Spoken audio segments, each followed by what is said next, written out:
Scherteschim. Oz. Iron Coffin. A 20-page WW1 battleship horror story. Bentio Barge 1 to 3. The Maiden Voyage. Setting. October 1916, the North Sea. The British Dreadnought.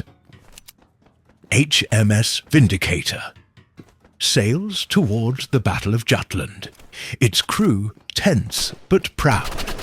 Bourne. Captain William Graves. A hardened veteran notices strange entries in the ship's log from its previous captain. The steel whispers at night. Men are seeing things below decks. First omen. A stoker swears he saw a rotting sailor cord in the boiler room, but the man vanishes. King 546, the first death. During a storm, a gunner throws himself overboard, screaming, "They're in the walls!" His corpse is recovered. His eyes are gone. His face frozen in terror. The crew murmurs about the ship's dark past. They say her steel was melted down from a prison hulk, where men were left to starve. Ictur. Page 7 to 9. The Battle of the Damned. The Vindicator engages German cruisers in a brutal night fight. Supernatural twist. Enemy shells pass harmlessly through the ship, as if it's already a ghost. A German sailor's dying words, intercepted via signal lamp. "You are already dead. Your ship is not on our scopes." Mequant, Didutin, to 12, the infection. Men begin vanishing below decks. Those who return are changed. Pale, bleeding from the ears. Muttering in languages no one recognizes. She refusing to sleep, claiming the hull dreams. The ship's surgeon examines a sick sailor. His veins are black with soot. His pupils dilated like a corpse's. Mapes 13 to 15. The truth in the logs. Graves uncovers the Vindicator's secret. It was built using steel from the HMS Terror. A real Arctic ghost ship, lost in 1845. The original crew sheets went mad, eating each other in the dark. The final log entry. The metal remembers. The Bijog 64th 18 mutiny. The crew splits. Some try to abandon ship. Others worship the hull. Carving symbols into bulkheads. A lifeboat is lowered, but the men inside vanish mid-descent, leaving only ham-blackened bones. Graves hears voices in the engine noise. Join us, the Iron never sleeps. Graves, now alone, records his last entry. The ship is alive, it feeds on fear. The Germans were right, we died at Jutland. This is our hell. Final scene. A modern deep-sea drone discovers the Vindicator intact on the seafloor. No, its guns still trained on a phantom enemy. The camera glitches for a frame. A face presses against a porthole. The last line. Some ships do not sink, they wait. There. One title, No Man's Land. A 20-page WWI supernatural horror story. Borsuk and Thur. Pages 1, 2 to 3. The Trenches. November 1917. Western Front.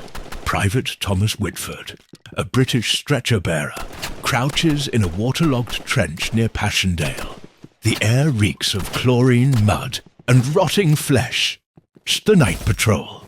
Thomas volunteers to retrieve a wounded officer stranded in no man's land. The warning. A shell-shocked medic whispers, "Don't go out there after dark. The dead don't stay dead here." The first horror. As Thomas crawls through the mud, Corpses with missing jaws seem to track his movement with hollow eyes. The queue hush. Pages 4 to 6. The wounded officer.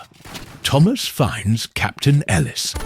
Alive, but his legs are shredded by shrapnel. Ellis babbles about things in the fog that dragged his men away.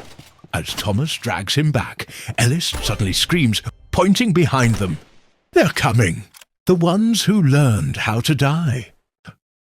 And black liquid shape and slithers out of a nearby crater. Ellis shoots himself rather than face it. Amore. In 7 to 9. The tunnels beneath. Thomas flees into an abandoned German dugout to escape artillery fire. Inside, though scratched into the walls. Gott sieht uns nicht hier unten. God does not see us down here. A German soldier's diary details men is digging too deep and waking. Was nicht schlafen sollte, what should not sleep, with something moves in the dark. Thomas's lantern reveals an pale, emaciated figure thin with stretched, stitch-marked skin, wearing a rutting British uniform from 1914. Lafcasseur, pages 10 to 12. The truth about Passchendaele. Thomas returns to his trench, but no one remembers Captain Ellis. The regiment's clerk checks records. No Ellis listed. That sector's been empty for weeks. An old French soldier mutters about le mangeur de mort, the Death Eater. It takes the bodies, then it takes the memory of the bodies. That night, Thomas sees dozens of skeletal soldiers climbing silently from the mud, marching toward the living trenches. To pages 13-15, the gas attack. A mustard gas barrage forces Thomas into a collapsed bunker, trapped with a dying German. The German whispers, "This place was a graveyard before the war. The earth is hungry." Outside, its shapes move in the gas, tall, thin, or inhaling the poison like breath. The Germans' last words. They're not ghosts. They're what happens when war lives long enough. See, pages 16 to 18, the final retreat. Thomas's company is ordered to fall back. As they run, men vanish. Mid-sentence, their screams cut short. Through see the mud bubbles, releasing sheer. Hands that grab ankles. Thomas turns, a figure in a tattered officer's coat. Ellis stands amid the chaos, its mouth sewn shut with barbed wire. Lower pages 19-20, the ending. Thomas reaches Allied lines, but the sentry doesn't recognize him. His dog tags crumble to rustage in his hands. In a medical tent, he sees his own corpse on a stretcher. Dated here. Kai A. October 1917. The last line. Thomas Whitford's body was never recovered. His name is carved on the Menin Gate, beneath the words, "They shall grow not old."